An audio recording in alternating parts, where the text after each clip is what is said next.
एक नगर में एक लालची आदमी रहता था। अपार धन संपदा होने के बाद भी उसे हर समय और अधिक धन प्राप्ति की लालसा रहती थी।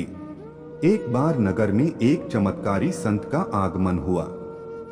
लोभी व्यक्ति को जब उनके चमत्कारों के बारे में ज्ञात हुआ तो वह दौड़ा दौड़ा उनके पास गया और उन्हें अपने घर आमंत्रित कर उनकी अच्छी सेवा शुश्रूषा की सेवा से प्रसन्न होकर नगर से प्रस्थान करने के पूर्व संत ने उसे 4 दीपक दिए।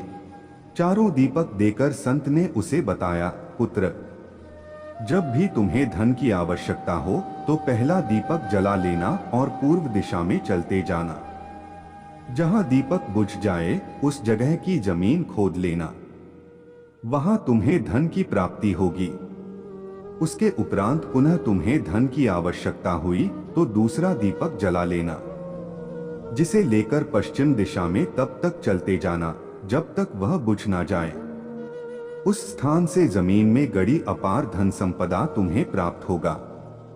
धन की तुम्हारी आवश्यकता तब भी पूरी ना हो तो तीसरा दीपक जलाकर दक्षिण दिशा में चलते जाना।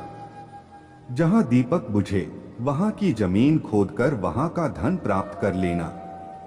अंत में तुम्हारे पास एक दीपक और एक दिशा शेष रहेगी, किंतु तुम्हें न उस दीपक को जलाना है न ही उस दिशा में जाना है।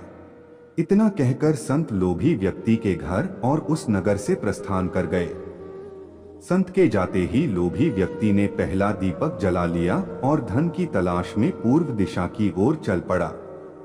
एक जंगल में दीपक बुझ गया। वहां की खुदाई करने पर उसे एक कलश प्राप्त हुआ।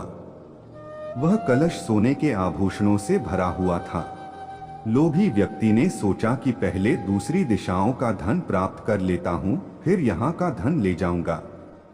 वह कलश वहीं झाड़ियों में छुपाकर उसने दूसरा दीपक जलाया और पश्चिम दिशा की ओर चल पड़ा।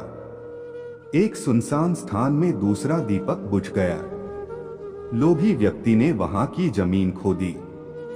उसे वहां एक संदूक मिला जो सोने के सिक्कों से भरा हुआ था।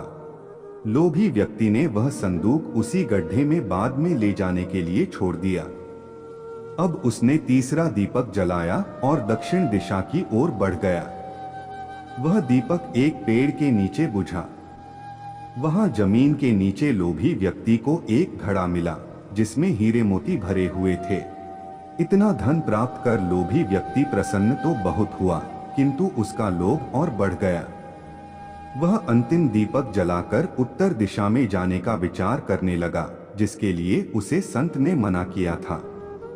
किंतु लोभ में अंधे हो चुके व्यक्ति ने सोचा कि अवश्य उस स्थान पर इन स्थानों से भी अधिक धन छुपा होगा जो संत स्वयं रखना चाहता होगा। मुझे तत्काल वहां जाकर उससे पहले उस धन को अपने कब्जे में ले लेना चाहिए। उसके बाद सारा जीवन मैं ऐशो आराम से बिताऊंगा। उसने अंतिम दीपक जला लिया और उत्तर दिशा में बढ़ने लगा। चलते चलते वह एक महल के सामने पहुंचा। वहां पहुंचते ही दीपक बुझ गया।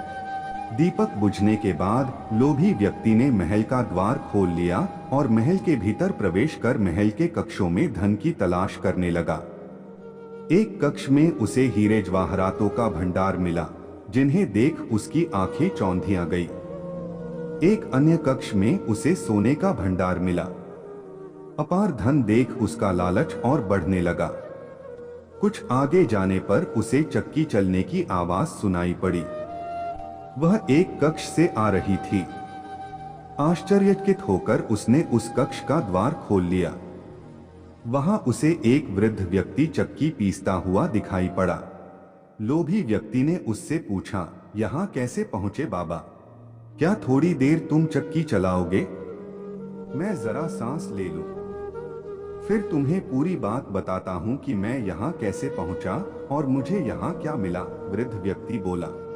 लोभी व्यक्ति ने सोचा कि वृद्ध व्यक्ति से यह जानकारी प्राप्त हो जाएगी कि इस महल में धन कहाँ कहाँ छुपा है, और उसकी बात मानकर वह चक्की चलाने लगा। इधर वृद्ध व्यक्ति उठ खड़ा हुआ और जोर जोर से हंसने लगा। उसे हंसता देख लोभी व्यक्ति ने पूछा, ऐसे क्यों हंस रहे हो? यह कहकर वह चक्की बंद करने लगा। अरे अरे, चक्की बंद मत करना, अब से ये महल तेरा है, इस पर अब तेरा अधिकार है और साथ ही इस चक्की पर भी। ये चक्की तुम्हें अब हर समय चलाते रहना है, क्योंकि चक्की बंद होते ही ये महल ढह जाएगा और तू इसमें दब कर मर जाएगा। गहरी सांस लेकर वृद्ध व्यक्ति आगे बोला, संत की बात न मानकर मैं भी लोभवश आखिरी दीपक जलाकर इस महल में पहुंच गया था। तब से यहाँ चक्की चला रहा हूँ।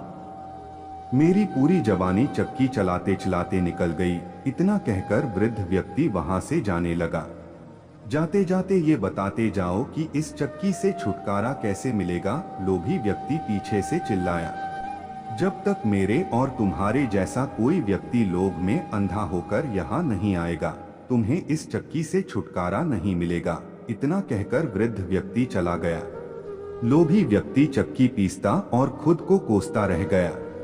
सीख, लालची आदमी की कहानी। मोरल, लालच बुरी बला है, इसलिए लालच कभी न करें।